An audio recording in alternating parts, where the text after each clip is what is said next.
Um, Welcome everybody tonight to May's Community of Practice meeting. It's great to see you all here tonight. Nathan is away this month, so I will be facilitating tonight's meeting. Before we dive in, I just want to do a few housekeeping notes, which I think most of you have done, but if you could update your name with your name and then followed by your town or organization where you come from, so we all know where everybody's coming from, that would be great. You just need to click the three dots by your name and rename yourselves. That would be great. Thank you. A warm welcome to any newcomers. I'm just looking at the names. I don't think we have anybody new with us here tonight. But if you are, or you haven't been for a while, does anybody want to introduce themselves and say hi to the group? Not sure that we do. Well, we have our guests. There's a few We do names have I our don't guests. recognize. Yeah. Dan and Steve, do you want to briefly introduce yourselves? Sure. Hello, my name's Steve Jaslowicz. I'm really happy to be here tonight to present on one of my favorite topics, heat pumps. I'm a lead program manager at National Grid. I work on the MassSave residential implementation team focused on heating and hot water heating. And it's great to meet you all. Thanks, Steve. My name's Dan Britton. I'm from Revision Energy. I install solar, batteries, EV chargers, heat pumps. I was at the conference a couple weeks ago, so I may have met some of you then, but I'm going to be talking about battery storage tonight. Great. Thank you, Dan. So yeah, as tonight, as you heard, we have Steve from MassSave, Partnership and National Grid, and Dan from Revision Energy joining us. So they'll be talking a little bit later.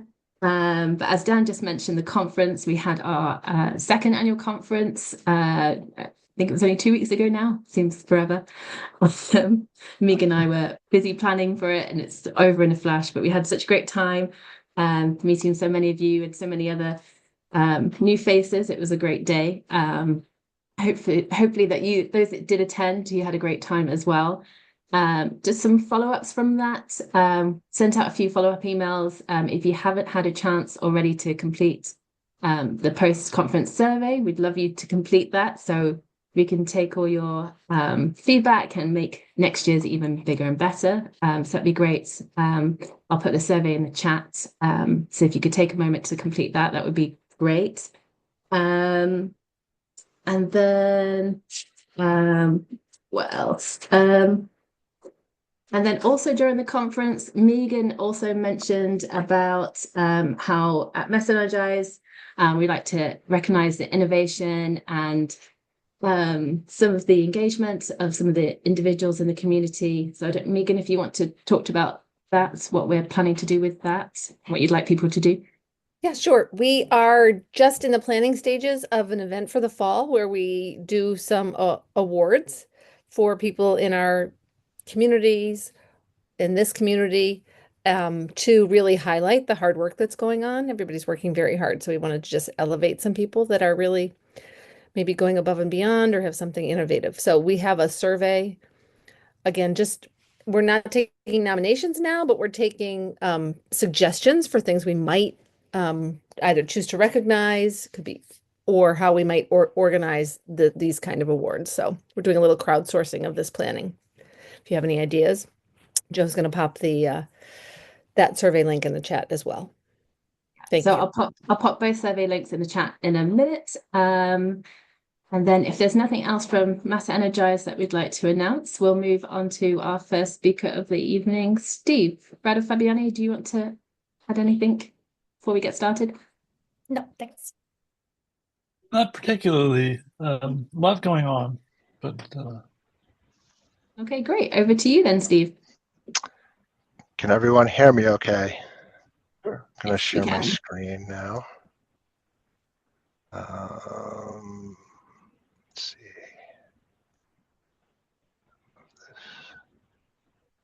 Can you see my screen okay? No. Now can you see it? Yes. Yes, I can see it now. Okay. I already introduced myself, so I'm going to skip this slide.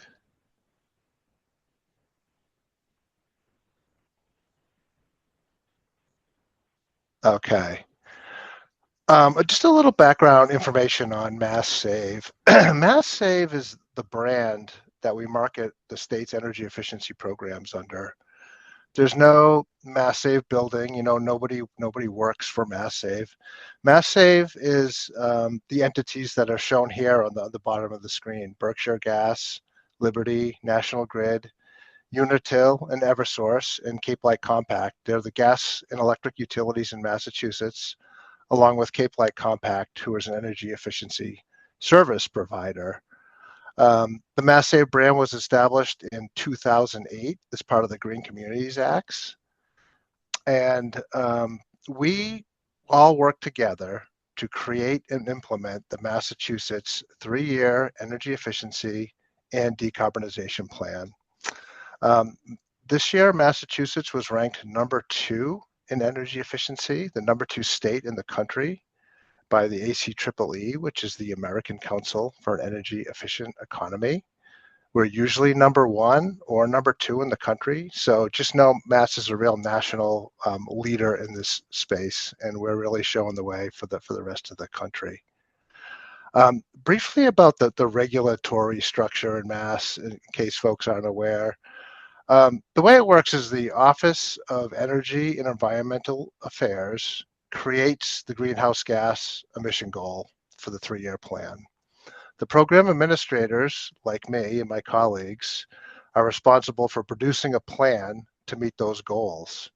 The plan that we create gets submitted to the Department of Public Utilities, who reviews and sometimes adjusts the plan or the budget, and then we execute the plan. The programs are funded through a surcharge on customers' gas and electric bills, mostly. So the ratepayers, fund the MassSave program. So if you're a ratepayer, you're contributing to the funds, and I'd urge you to try to take advantage of them in your own home if you haven't already. A question I get asked a lot is, why do the gas and the electric companies want people to save energy? Don't they sell energy? And there's a few reasons, and I'd like to share them with you tonight. In Massachusetts, the utilities operate under revenue decoupling. So by law, we purchase gas and electricity twice a year. And it's 100% pass through to our customers. We don't make any money on the gas and electricity itself. We cannot raise or lower the rates. By law, they're locked in during that twice a year buying period. Another reason that we run the programs is we know a lot about our customers. We know if they have gas heat, we know if they're residential or commercial, if they're on an income eligible rate code, if they participated previously. So we have a lot of information that helps us direct customers to the right offers. We also have an ongoing relationship with our customers. We're very invested in helping them resolve any issues and helping them to save energy. I know at National Grid, and I know at the other MassSave partners too, that these programs align with our own clean energy policies, our own corporate policies, and we're working towards a goal of a net zero grid by 2050. So these programs fit right into our corporate strategy as well. Finally, on a personal note, I'm just extremely grateful to work with the extraordinary team across multiple organizations on MassSave. Really some passionate and dedicated folks, and they're just, I think, the same as the MassEnergize team. We're drawn to this kind of meaningful work, really committed to it, and I'm constantly inspired by the good work that we do for our residents every day. I'm happy to answer some more questions about MassSave later. I want to take a look. This is just an overview of all of our, not all of our residential offers, but some of our residential offers. I encourage you to go to the masssave.com website and look at them. I'll highlight a couple of them here. Home energy assessment. I always think this is a great way to start. You have an energy specialist can come to your home, look at your unique home, and make some recommendations on ways that you can save energy, and some good first steps for you to take. Our heat loan program is 0% financing. Really good deal for weatherization and for heat pumps. Extremely popular program. We have income-based programs. So we have excellent enhanced offers for moderate income customers, and more customers than realize actually fall into this category. So it's always good to double check your income and see if you qualify for any of those enhanced offers. And I finally wanted to mention the new construction program. That the offers I'm going to talk about tonight are really a retrofit program. They're really for existing buildings. So if you're doing ground up construction or major renovation or an addition, you should best bet is to start with the new construction program. All more details are available on our MassSave site. Let's take a look at the heat pump rebates for 2025. We filed our 3-year plan on April 30th. So we're really in May just sort of getting into the implementation work for our newest offers. I've highlighted kind of the things that are new this year on this slide. I'll start with the basic heat pump. This is a offer for customers who are not necessarily using a heat pump to displace any type of heat in their house. They're not displacing existing electric, natural gas, propane, or oil. It could be a previously unconditioned space like a sunroom that they converted or a basement room. It might be a summer home where there's no one lives there in the winter, so there's no real heat being displaced. We decided to add this, and it's a much smaller rebate at $250 per ton, because we got a lot of questions and requests for this. And having an offer encourages people to get this technology into their house, to get familiar with it.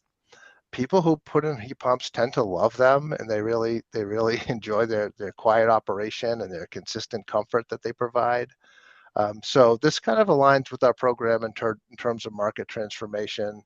And having some rebate available for customers who aren't ready to really commit to using it for heat. So the basic heat pump is new. It's not available yet. I would anticipate probably towards the end of June that we'll have this offer stood up and ready for people to take advantage of. Next, I'll go down to our partial home rebate. This has not changed. This is the same as it was during the last 3 years. It's $12.50 per ton. I'm going to cover the requirements in a little more detail in an upcoming slide. I'll just point out our bonuses here. The one highlighted is a full heating load bonus. And the other bonus we provide for partial heat rebates is a weatherization bonus. These two actions, weatherizing your home and sizing your system to meet the full load of your house, really helps customers prepare their home for full electrification down the road and get their homes ready for a clean energy future. So we offer these as a way to encourage customers to take additional steps while they're going to a partial home set up in their house to prepare for the future. Finally, our whole home rebate, that remains the same as it was, at least starting on January 1st. In 2024, the rebate was a flat $10,000 per home or per dwelling unit, really per residential account. We've reduced this to $3,000 per ton because we just found we were paying an awful lot of money. We're charged with being responsible stewards of the ratepayer funds that we use and using them in a cost-effective way. So we were paying a lot of money for, in some cases, really small homes that were putting in really small systems. So the 3,000 per ton sort of scales a little bit with those smaller projects and still covers a similar percentage of the full installation cost. So that's why we moved this offer to $3,000 per ton, and that was effective on January 1st. So that's our air source heat pump current offers. I'll mention our geothermal rebates, which generally follow the same rules. Our partial home rebate for geothermal is $2,000 per ton. In our whole home ground source geothermal rebate is $15,000 per home. We did keep this one at a per home basis. So regardless of the home size. We have not seen a lot of activity in geothermal. It has definitely ticked up over the last 3 years, so it's expanding. There's more companies getting into this and offering these services. It's probably the most efficient solution. So they're more efficient than the air source heat pumps, but they're generally more expensive, and the work is a little more disruptive. usually involves, doing some drilling to install a ground loop in the ground around your home. But we do still have robust offers for geothermal heat pumps in 2025. The general requirements for a heat pump rebate: you have to be a residential customer, and aside from the basic rebate, you need to be replacing oil, propane, natural gas, or electric resistance heating. And you must have an account with one of the MassSave sponsors who I showed on the first slide.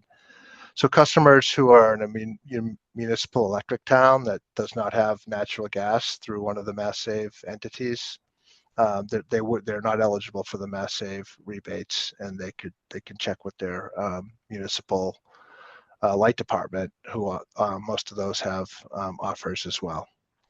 So you must be one of our customers. The heat pump model must be listed on our qualified products list. These can all be found. I have the link here, masssave.com/heat pump. I'll put some of these links in the chat after. So the model must be qualified. Our qualified product list follows the Energy Star 6.1 cold climate spec. These models are more efficient and perform better at lower temperatures. And they work at design temps down to -5 degrees and some even lower. So that's why we have the required qualified products list. You can't just put in any type of heat pump. The installer must be part of our heat pump installer network. For our heat pump installers, we verify that they have a W-9 and insurance and that they're a real company. We require some training, including manufacturer-specific heat pump training. And they sign an agreement which, includes some best business practices about being responsive to customer queries and working in good faith to resolve problems. I will say it's still really an open market program. We don't pay these contractors directly any kind of money. They don't have a full legal contract as a vendor with us. So we still recommend that customers get 3 to 4 quotes. Be comfortable with who you're working for, who's working for you and who's putting in your heat pumps. We don't warranty the work, and we don't really get involved in too many disputes unless the contractor's not being responsive. But a heat pump installer network customer is required. Network partner is required. Finally, we require with the rebate submission a contractor's invoice that shows that the model numbers were installed, has the installer and the customer information, and shows that the project was paid for. So those are for all heat pumps. For the whole home rebate, homes must be sufficiently weatherized. For most customers, they accomplish this through the home energy assessment. And their home could either be deemed sufficiently weatherized, or they may be given some weatherization work to be done, and then they need to complete those requirements. Homes built after 2000 are considered sufficiently weatherized. And folks who participated previously through the home energy assessment program and got weatherized are also considered sufficiently weatherized. But this is a requirement for that bigger whole home rebate. Heat pumps must be the sole source of heat. So these are people who are really not going to use their existing heat at all. In fact, it's required that they be disconnected. So customers must be living there year round and must be using the heat pumps as the sole source of heat during the winter. The pre-existing heating system needs to be removed or disconnected, and there's several options for disconnection. If the customer is still using a boiler for their hot water, one of the options is to remove the thermostat wire from the control board and from the wall, so they can keep that boiler for their hot water, but not use it for the heat anymore. And we have a whole home verification form that's signed by both the contractor and the customer that attests that these steps were taking. And we also inspect a good percentage of these projects too, to make sure that the rules are being followed. So whole home is definitely for customers who are planning to use it, their only source of heat year round. It's not for everyone, but we are seeing a lot of people take advantage of it. our partial home rebate at $12.50 per ton. The requirements are that an integrated control must be installed to work with the pre-existing system. We have a list of devices on our website that are considered integrated controls. We have an integrated control qualified product list. These can either be like a manufacturer, original device, or a smart thermostat. A dual fuel smart thermostat will accomplish it. The list of the products is on the website. They're designed to work with the existing heating system and will cut over at a set outdoor temperature. So if it's below 30 degrees, it will switch from the heat pumps to the oil automatically. This gives us some insurance that customers aren't just turning it off and on themselves, and that the heat pump is being maximized during the winter season and being used to displace heat. Another way to meet the partial home requirement would be to fully displace an existing zone. An example of this would be if someone had an attic furnace that was serving the second floor and they removed that furnace and installed heat pumps, so heat pumps were the only source of heat in that area of the home, that would also qualify for a partial home. So if there's a zone that was not being heated before, that would not qualify. That would fall to the basic heat pump. You've got to be displacing an existing conditioned space. So it's not eligible for previously unconditioned spaces. These are the same rules that we've been operating under. The basic heat pump, no heat displacement required. You still must use a heat pump installer network contractor, and the model must be listed on the qualified products list, but much less requirements for a basic heat pump. I want to talk a little bit about some services we have to help customers with their heat pump decisions and planning. Our decarbonization consultations have been extremely popular. I think we've done about over 2,000 since the service launched. It basically provides, technical guidance sort of specific to customers' unique homes. It helps customers understand what they're looking for and what the right solution is for their home. And really, I look at this is a way to prepare customers to have conversations with their contractors when they're getting close, and to be informed, and to be asking for what the right solution is for their home. It's also a chance for us to discuss, other opportunities for energy efficiency and electrification, whether it's, upgrading your lawn equipment or putting in a heat pump water heater. We can discuss the full breadth of opportunities available to those customers. Along with the consultations, we have a newly launched quote comparison service. This is offered for customers who participate in the decarbonization consultation. They're able to use that information to get quotes from contractors that are similar, for what they're looking for their home. A lot of time, if a customer gets 3 or 4 quotes from contractors, they're all over the place, and they're for different things. One of them's for a whole home. One of them, contractor says you only need it here. So this sort of helps get, the consultation helps the customer to get similar quotes that can be compared on an apples to apples basis. So once the customer has gotten the quotes, they can bring those back to the program, and up to 5 different quotes. And we do an assessment on them. It takes a few days. We sort of assess them on different items, and we provide some rankings back to the customer.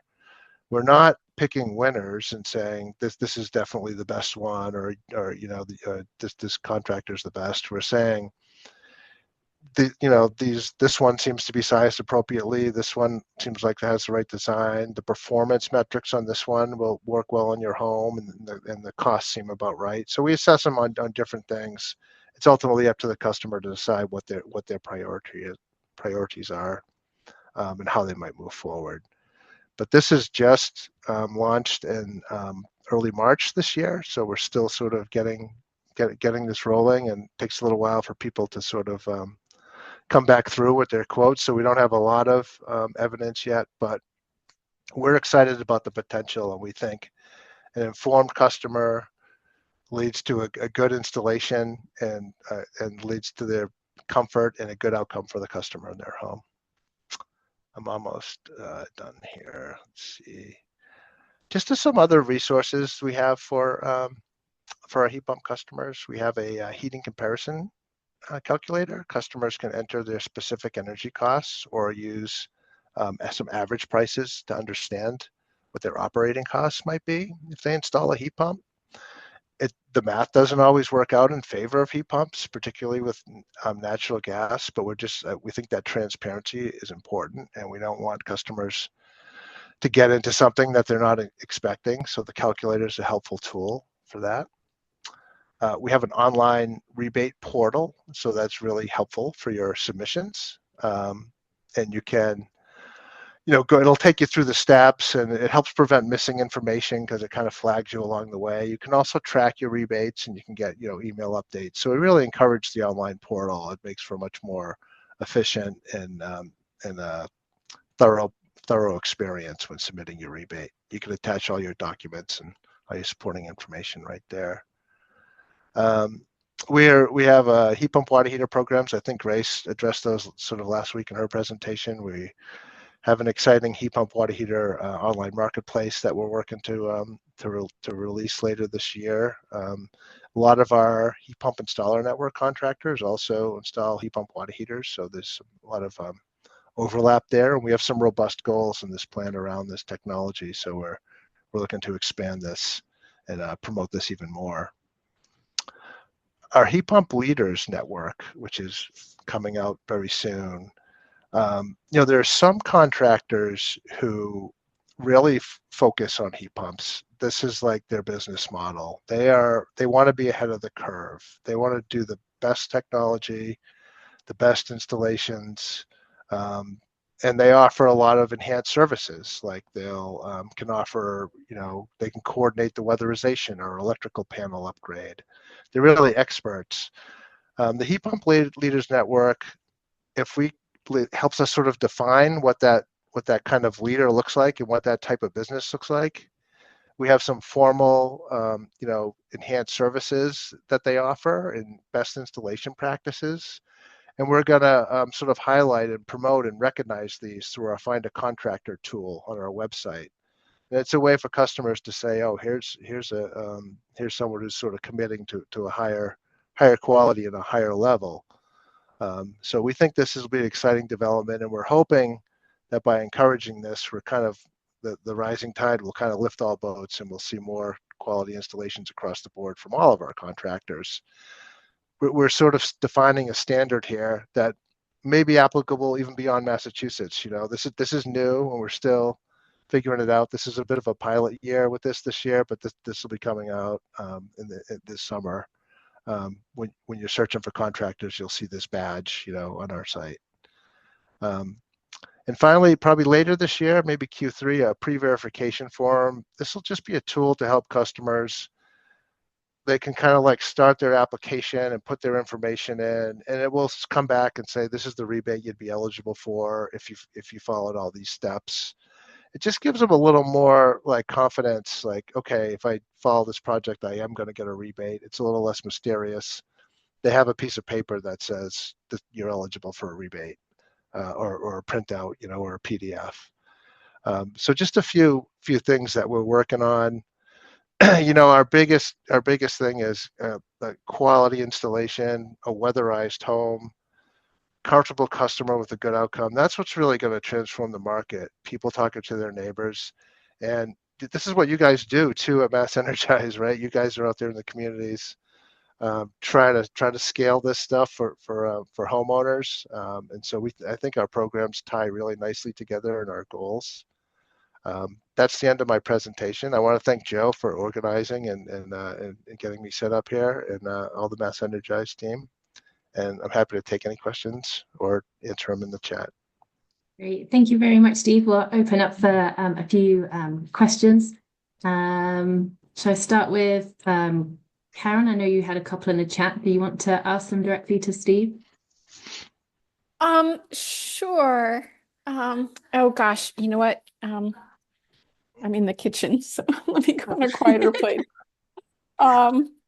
Yeah, so we did a clean energy home tour this weekend, and the homeowners had done multiple actions related to energy efficiency in their home. And when they applied to Mass Save, they were told they had a $10,000 limit overall. So, they were they were able to get the rebate for the whole home air source heat pumps, but they weren't able to get rebates on anything else. So first question is whether there's a cap on how much money you can get back in any particular year. And then the next question is if people decide to phase in different elements, can they go back to Mass Save year after year? Yeah, I mean, I think the question on the cap is, there's a $10,000 limit on heat pump rebates. So if you install a partial home rebate and you get $4,000 this year, and then next year you say, I'm going to install more heat pumps and switch my whole house over, you would essentially get the difference between between what you already got rebated for and the $10,000 cap. So we don't just keep paying for heat pumps beyond that. And again, that's part of our cost effectiveness and how we manage the ratepayer funds. I So, I guess what but I'm asking is if somebody, for instance, does air source heat pumps and does a heat pump hot water heater and that they can get uh, more money. They can keep getting rebates for other stuff. They can get the 75% off their weatherization. They can get the 750 for the heat pump water heater. They can get the $25 for their battery power trimmer. okay, So and not all the same there's year. not all in the same year. There's not a Okay, $10,000 cap.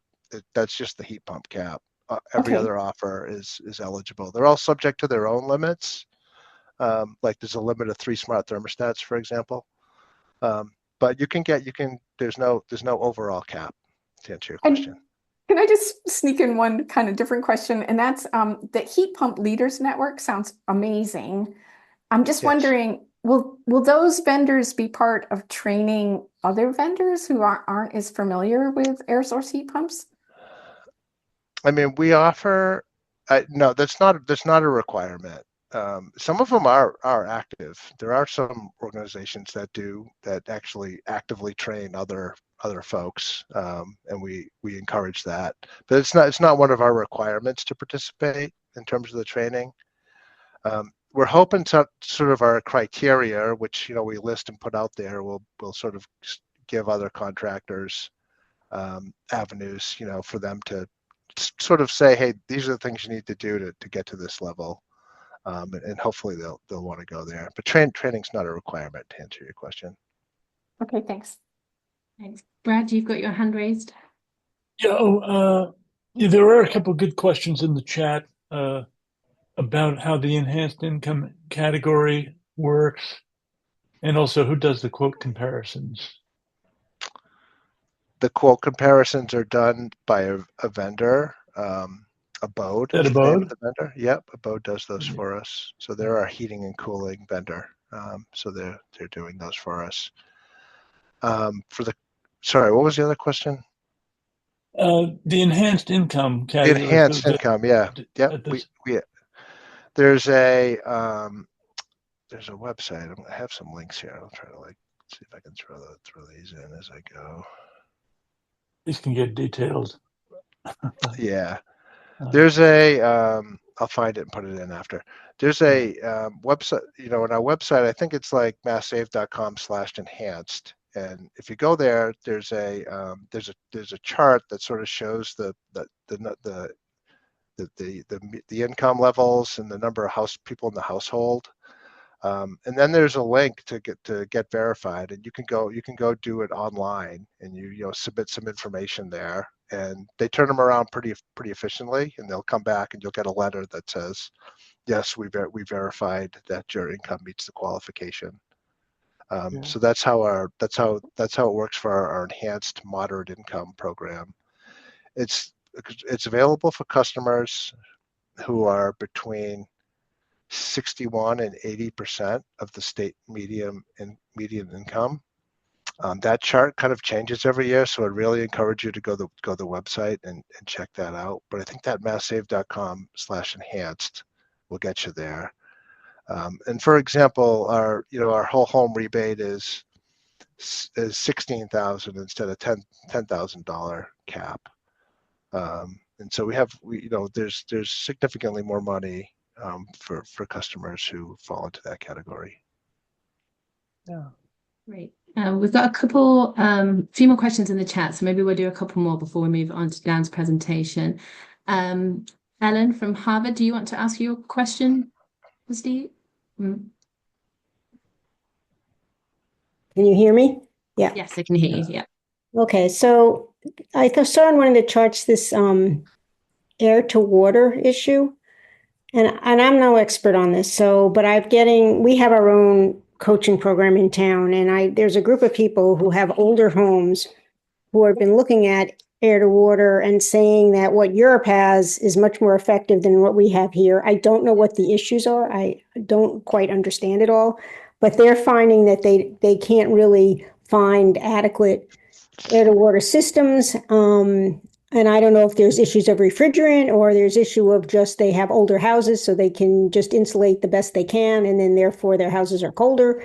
I've seen all sorts of things. So since I saw that on your presentation, I was trying to understand it a little bit better and what you can maybe advise. And again, there's a small group in town that's now started chatting like crazy about what to do about this. And again, I'm not the expert, but okay.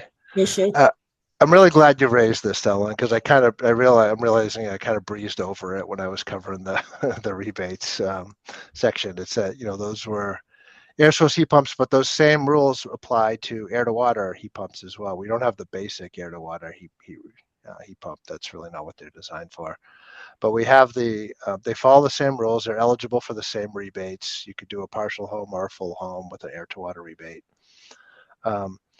Those, in terms of the technology, we've seen very minimal uptick on this. Almost no participation for air to water, and I think there is a good opportunity for it. There's so much hydronic heating in this part of the country that you wouldn't have to, do mini splits to all these rooms. You could accomplish the heating through the existing water distribution in a lot of cases. Particularly works good for radiant floors, I understand. I'm no expert on the refrigerant comparisons to what the technology is in Europe. I do have a good contact who's with the Heat Smart Alliance that I can try to put you in touch with, or maybe Joe, I could get you the email. He's happy to talk about this technology. I've used him on a couple questions I've had. I'm afraid I don't know much more about it than that, Ellen, but there are rebates available through MassSave, and I can try to put you in touch with someone who's a bit more familiar with the technology. Yeah, I don't participate very much because I can't be in 20 places, but I am part of Heat Smart Alliance, so I can, and I see Brad here and Steve's not here today. So Yeah, I do kind of know them, yeah. and I think this group is trying to reach out, but I don't know why it's such a frustrating group, but they're pretty frustrated. Yeah, Can't explain yeah. it.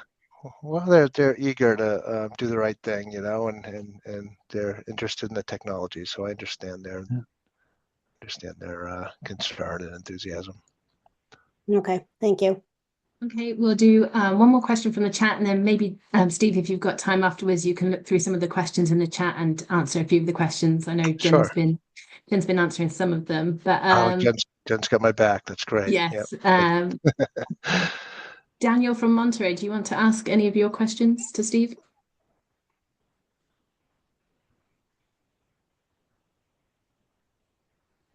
So I was wondering if ground source, since it starts at 55 degrees out of the ground rather than whatever's in the air, does it take less amperage or less electricity to be able to warm the house since it's starting with a warmer temperature?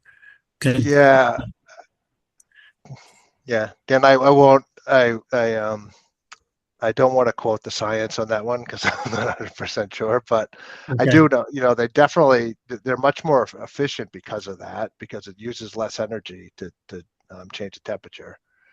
You have a much more consistent temperature to work at, so it takes less electricity. in terms of You know if it works with less cluster. amperage required than the I other? don't know. No, I don't know that. No, Okay. Because sorry. we're probably involved with an electric upgrade, and maybe Yeah. Okay. we don't need to do that in our house. Yeah, yeah. I've got some contacts there that I use for technical questions too. I've got a couple contractors to put them in, and happy to connect you with them if you'd like. Okay. Could we get your email, Steve, so that we'd be able to communicate? Yes. Let me see. It's on my. I do have one more slide here. That should have been showing that one. Great. Well, thank you very much, There's my Steve. email. Yeah. I'm Yeah, going to put yeah, my pop that in email the and a chat. few other links in the chat. Yep. That'd be great. Thank you all. Yeah, appreciate all the engagement and questions. It's great. Thank you. Yeah. And then Thank you. we'll have your copy of your presentation and all the links that you provide in the resources that we send out towards the end of the week for everybody to access. So thank you very much, Steve. Terrific. Thank you all. Moving on to tonight, we have Dan from Revision Energy talking about battery storage. Hi, Dan. Hi, let me share my screen.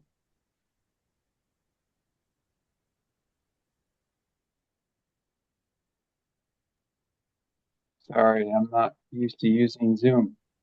That's all right. How is that? Yeah, you Everybody can see your that? screen. Okay. Great. So if anybody joined me for the breakout session at the conference, this will look familiar because it's the same slide deck. And I will largely be talking about the same stuff, but maybe we can get more technical if you'd like to. And I'll try to leave plenty of time for questions and not talk too much. So there's, I'll just start by saying there's a lot of interest in battery storage right now, and there has been in the last couple of years. And the technology has certainly gotten a lot better. Costs have gotten better, relative to what you can actually do and back up. On the flip side, fire code citing stuff has gotten more challenging. So we'll talk a little bit more about that and get into some of the details of what works and what doesn't. I'll skip most of the stuff. Just quickly, Revision Energy, we install solar, heat pumps, EV chargers, battery systems. We're essentially based in the Northeast, Massachusetts, New Hampshire, and Maine. I'm at the Westfield operation. Glad to see some Western Mass folks on the call. And I'll skip through this stuff. Okay. So why battery storage? So there's a couple, these are kind of the main forces driving adoption of battery storage right now. On a sort of non-consumer level, but on a more of a grid level, renewables are great, but the reality is solar and wind are intermittent. And there are challenges with that when you're talking about operating a grid. So if anybody has tried to live off grid, you know that you need battery storage in order to get you through the times when the sun is not shining. And that same principle essentially applies to the grid. And so, on the right here, this is a snapshot from the ISO New England. And if you're familiar with ISO, the independent service operator, they're the nonprofit that essentially manages the grid in New England. And this was a couple of weeks ago before the conference. Just one day looking at the load profile. And this blue and orange line here at the bottom is what the actual demand was for that day, where the grid operators had to meet the demand going into the grid. And so you can see there's a peak in the morning. It goes up to, this was a nice sunny April day with mild temperatures, so people weren't running their air conditioners and big heavy loads. So this is actually a very relatively low usage day in terms of relative to averages of throughout the year. But you can see there's a peak in the morning, and then there's another peak in the evening, a bigger peak. And so this drop in the middle is largely, it's entirely due to all the solar that is now installed in Massachusetts and all over New England. And so this yellow orange line above here is what ISO puts in here as a sort of what this curve would look like if all that solar wasn't installed. And so we've created all the solar installed. It used to just be sort of one peak, and now we've got a peak in the morning and a peak in the evening. And this is what they refer to as the duck curve. And this creates some challenges for grid operators because they've got to be ready to ramp up in the morning, then they've got to be ready again to ramp up in the afternoon, late afternoon. And battery storage can help, even this all out. Is the main takeaway there. The second point here is demand response programs. So you're probably heard of the Connected Solutions Program through MassSave. And Eversource and National Grid participate in that, where if you have batteries in your home or in your business, Eversource and National Grid and Unitil will pay you to discharge those batteries during peak times in the summer afternoons when there's a lot of demand on the grid, because electricity is very valuable at those times. And those programs have driven adoption of batteries. It comes with pretty lucrative incentives. Plus, you can use the 0% heat loan to finance the batteries through that program. Time of use rates, we don't have these in Massachusetts on the residential side yet anyway. I suspect they'll be coming at some point, but in states that do have time of use rates, you can use batteries to mitigate those rates by discharging the batteries during peak times so that you can consume more of the power that you're generating with solar behind the meter. And then these are sort of the two big ones as far as what is generally driving homeowners to do this. One is clean, quiet, automatic backup power. So it's an alternative to a generator. They're very nice in that they're completely quiet and you don't have to go putting, gas or, propane into the tank. And then 30% federal tax credit applies to the battery system. So it takes a big chunk of the cost out. So these are what these things look like. There's different types of systems, of course, but this is one example. This one has 2 batteries, a couple inverters, and this thing here is a transfer switch.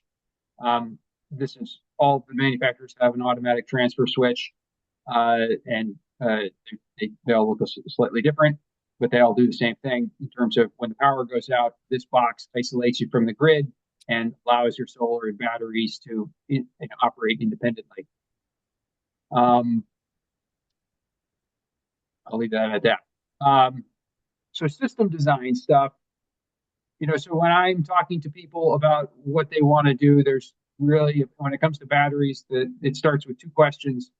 And that is, what do you want to back up? What do you want to be able to operate when the power goes out? And that is, how much power do you need the system to have, the battery system to have? And then the second question is, how long do you want to be able to run those things? So the first question is about power. How much do you want to be able to run at any given moment? And then the second question is about energy and kilowatt hours. How much battery storage do we need in order to keep you running for X number of days or however long you want to operate? I find that most people don't really have a good sense of what things use. So there's often a lot of education going on here. So here's a example of some essentials that actually works in a sort of basic system design. So this is very common, especially in Western Mass where I am. Most of us are on well pumps. Not, I should say, a lot of us are on well pumps, especially people that are interested in battery backup at the end of some dirt road somewhere. So well pump is usually something that is a must. Refrigerator is usually a must.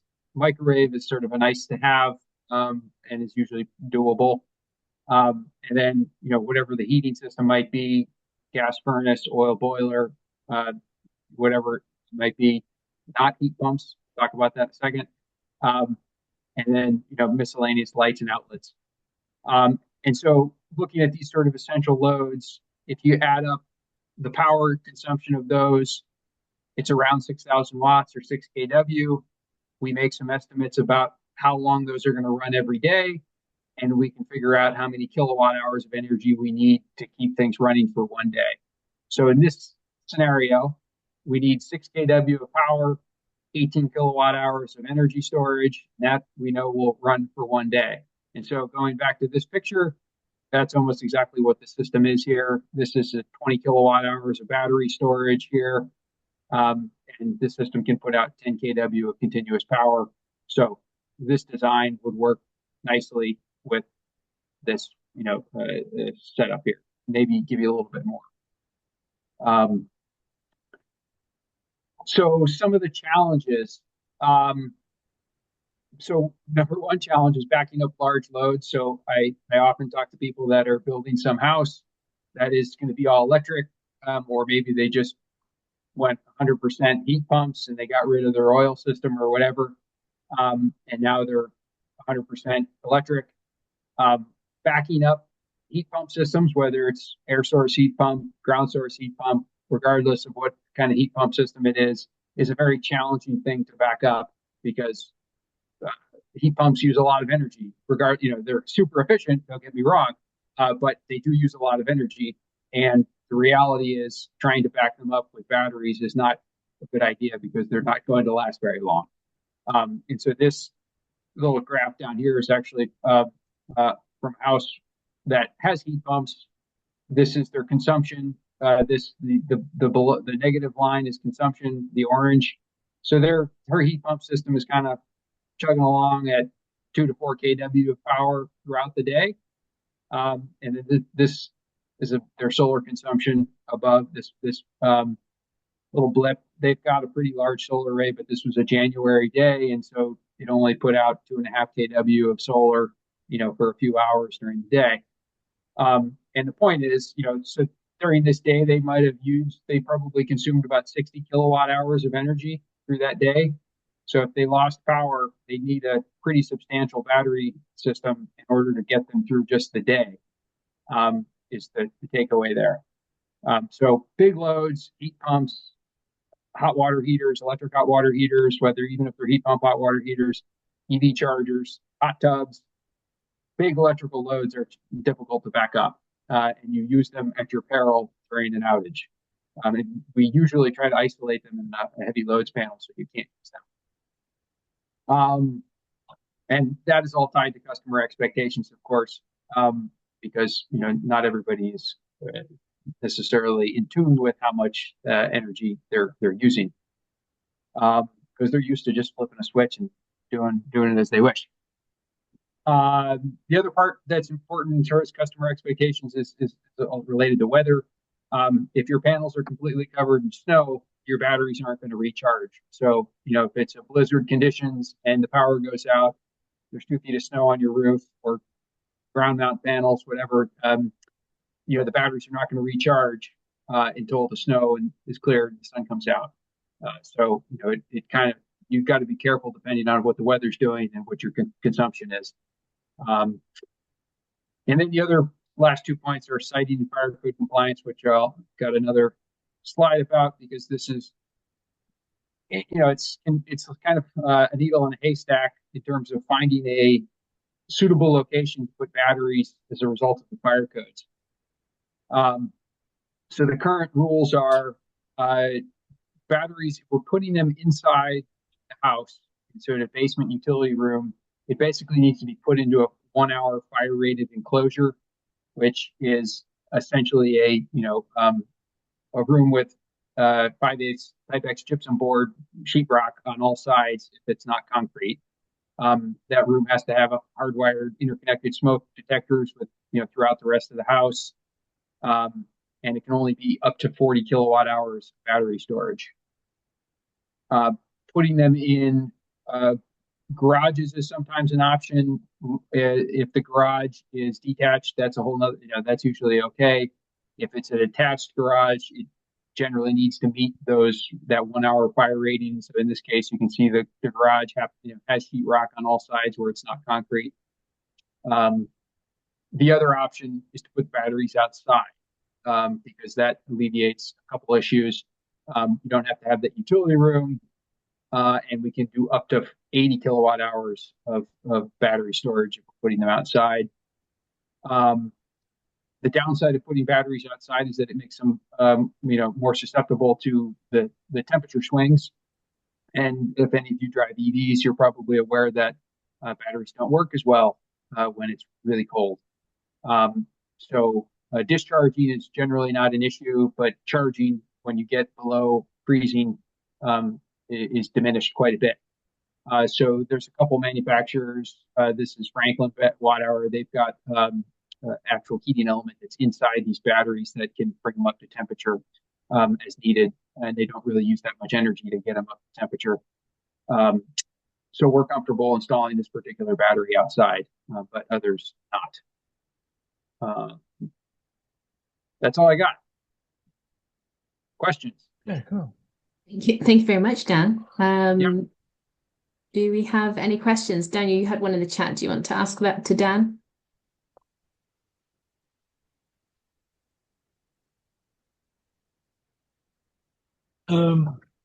I had a question about your gas furnace number. That seemed quite high.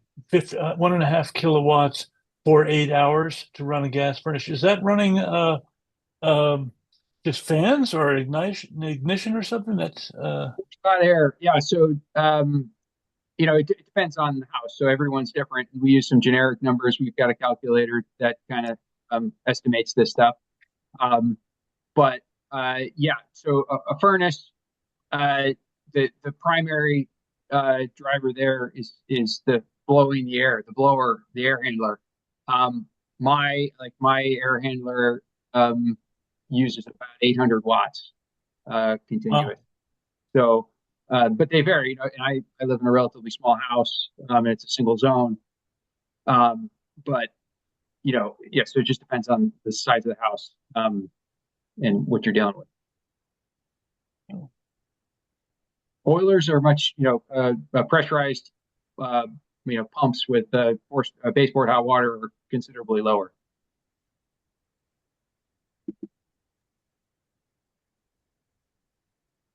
Okay. Sorry, Fred. Can you say something about how many manufacturers are making home batteries, and has their price been coming down rapidly over the last few years? Price per kilowatt hour has been coming down up until about 2 months ago, or whenever the tariff nonsense began. The reality is there are some components of every single battery in the world probably coming from China.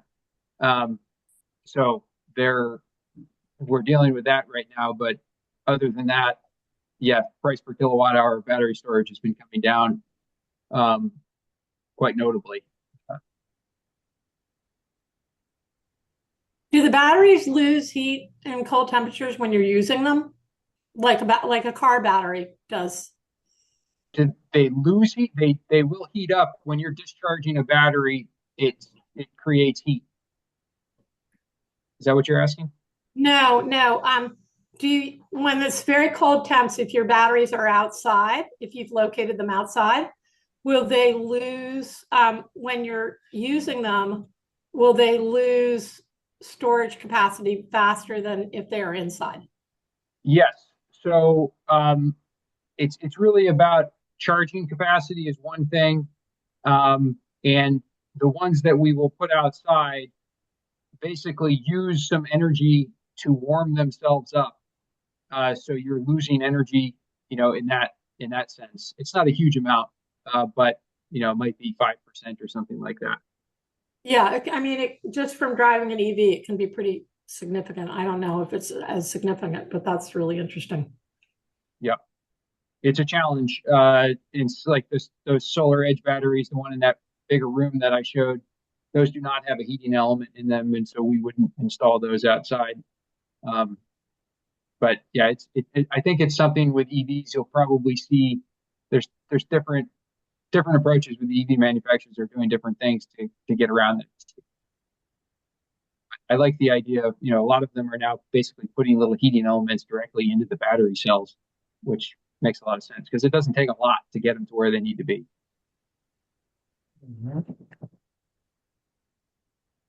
Okay, Daniel asked in the chat, are there federal tax breaks available to second homeowners?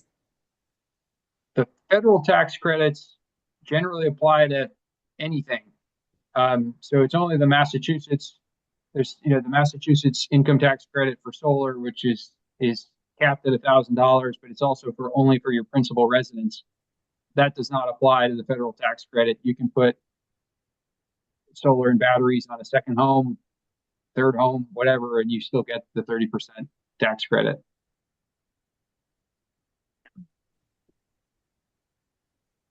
Great. And then Owen from Northampton, do you have a question or a comment for Dan? It's in the chat. Yeah, I'm here. Sorry. Great. There's a new program where they've now qualified 3 different EVs to plug into your home and to suck power out of during peak periods. And I was wondering if I go buy an EV and plug it into my solar panels, whether I'm getting a 30% tax break on the EV. I am not a tax professional. In addition, I can buy an EV with a 120 kilowatt hour battery, which exceeds your 80, and park it inside or outside without any restrictions. So how can I do that as well? Anyhow, 2 questions. Yeah, and I don't have any good, well, I will say on the tax credit question, you do that at your own peril, and we do not do people's taxes for them. You can consult your own tax professional, but I have never read anything in any of the IRS documents that suggests that that is allowable. As far as the ability to park your car, your 80 kilowatt hour or 100 kilowatt hour battery in your garage, you're right, and that drives us all insane that we aren't allowed to. We're limited. It's all just sort of arbitrary, essentially. Where that number comes from, I don't know. It is what it is. Thank you. Anybody have any more questions for Dan? Megan? Sure. Who are your biggest customers, and what are their motivations for jumping into batteries? Like biggest customers? Like what are you saying? Residential customers. Like who are they, and what are they trying to achieve? I would say most people are after the peace of mind. Well, there's a few different people. One, people are looking for peace of mind because they've experienced a weak outage or something really stressful in terms of having to manage a generator, some kind of event like that. So they're somewhat traumatized, and they're looking for a solution that they can manage without having to deal with the generator. There's those folks, the peace of mind group, and then there's also the techno people that just want stuff. They're looking for the latest and greatest gadgets to put in their house. And I'd say that's the majority of people putting in battery storage. Yeah, that's probably the 2 main categories. Anybody else got anything for Dan? Sorry, one other point on that. I generally, when I'm talking to people about battery storage, I emphasize the reality that battery storage is really about convenience and battery backup. Like it's all about when the power goes out and having that peace of mind. It's not about saving money like solar is about saving money. Like that's going to pay for itself in pretty short order at 30 cents plus a kilowatt hour, plus the tax credit. The battery storage is really it will, the incentives are good enough to kind of bring the cost down in line with the generator, but it's never going to, it's going to take a long time, 10, 15 plus years for the system to ever pay for itself. And the primary reason for the batteries is about, the convenience battery backup part of it. That's what the point is. Thank you. I was just trying to figure out who I would be talking to and what I would be talking to them about. But so thank you. That was perfect. Yep. Yeah. Great. Well, if there's no more questions for Dan, let's say thank you very much, Dan, for joining us tonight. It's been really, really useful. So thank you. And we'll include your presentation and your contact details in our follow-up email so everybody has access to that. That'd be great. Good. So, thank you. I'd like to open the floor up now for our community sharing part for the last, few minutes of the meeting. If anybody would like to share any updates or upcoming events they've got going on in your communities, or any questions you want to ask to the community here. Perhaps maybe it's a favorite key or a favorite memory or key takeaway that you took away from the annual conference. Open up the floor to share. Anybody like to start? Or got a question? I'll just say we had Medfield Environment Action had Climate Week last week, but one of the things we ended with was on Saturday night there was a poetry slam, a climate poetry slam, and Thea Eberall, who had been at our conference, had coordinated it. And I'm so far out of my comfort zone, at something like that. But it was great fun. It was great fun. And she had poets from all over the Boston area. So that was just kind of interesting. So we did a climate week instead of like a day or anything like that. And this year it was just 8 days long, which was much more manageable than the 12 or 13 we'd done before. So that was one element. 8 days still sounds a lot. And I know you had the climate games as well, didn't you, Megan? Because I think they've been out quite a lot recently for everybody's Earth Days event. So I know Natick had them. So it's been good to see that everybody's been capitalizing on the climate games that we rent out at MassEnergize. Karen, what would you like to say? I just want to thank you guys again for the conference. I found it, really informative and really helpful. I loved Melissa Hoffer's address at the beginning. I had heard her speak before, but this time, I mean, she had a passion that was just terrific. And then, I don't think I had super high expectations for the breakouts, but it just felt like there was really good sharing all the way through the day. So thank you for that. We had a clean energy home tour. We try to do one a month, and this weekend we had one of a farmhouse built in 1793. It's one of the really old families in Acton, and it was really great. I think it may be a little bit overwhelming because they had done a lot of new technology, but there was a real sense of community and of history, because this property kind of goes back to the origins of the town. And there were a couple people who were just driving by and saw our A-frame on at the driveway saying, clean energy home tour. And they just drove in and knocked on the door. And we were like, come on in, Yeah. So it doesn't always work out like that, but it was one of those really cool days. So despite all the news, I, sometimes feel like, yeah, these networks really matter.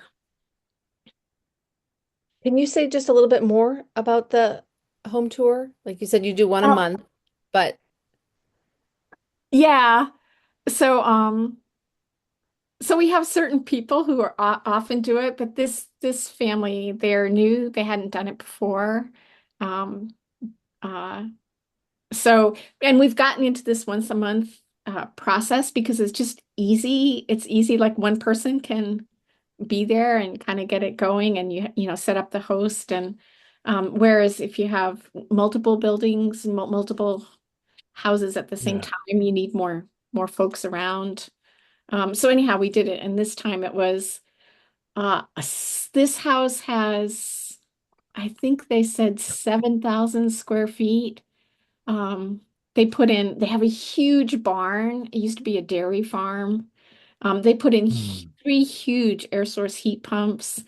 They had a really interesting heat pump hot water heater that uses CO2. So it's not drawing the heat from inside the basement. All the equipment except for the hot water heaters. I mean, the compressor and the air handler outside. It was just really interesting. And they put up like the maximum amount of solar panels on a slate roof. Yeah, interesting place. And they tried to redo some of the old windows. That was probably the least successful action. But it was just really interesting because they were trying to honor the history of the house, but also honor the future at the same time. It was just interesting, that sense of past and future together. Because this is what it is, you know? Like we can honor the past, but be different in the future. Okay, I'm gonna shut. What was the event where they had the human slot machine? Was that a Framingham thing? Yeah, it was the Framingham Earth Day. Do you have the video of that? I have, it is in our drive, so I have to make it public, but I can share with Jo so she can send a follow-up email with the link. Yeah. We can't just play it right now. I can. was It's a very short video. Okay, I'll ask them to our solar ambassadors to send me like a longer video because that one was a Reels, so very short. Okay. And now one more complete. So yeah, I will share that with you. Okay. Great. Why did you mention it, Brad? What was it? It's another climate game, but it's very interesting. Very interactive. Let me Very look for the interactive. link. You'll find that link.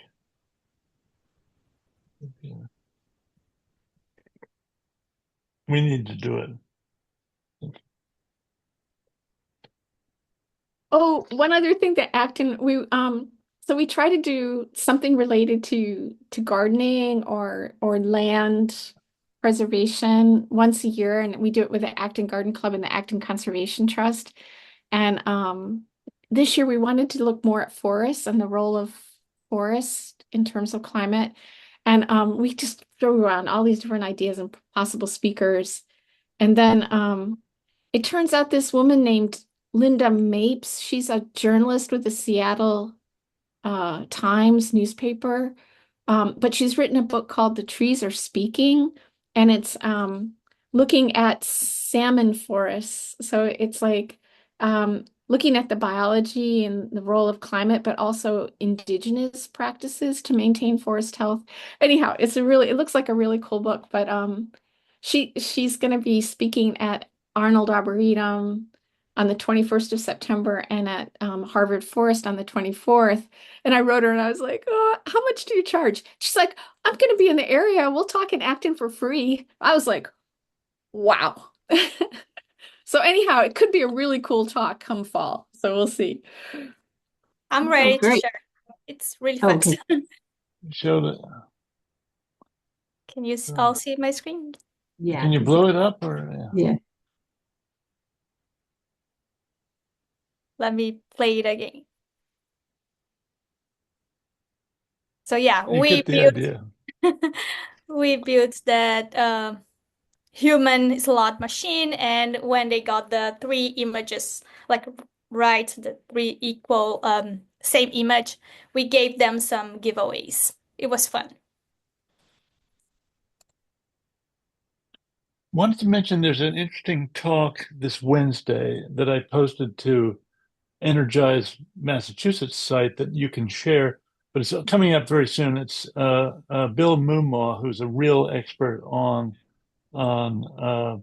natural systems, and he's one of the authors of the IPCC report and stuff. So it's in the sharing email in case you want to check it out. It's on the energizema.org site.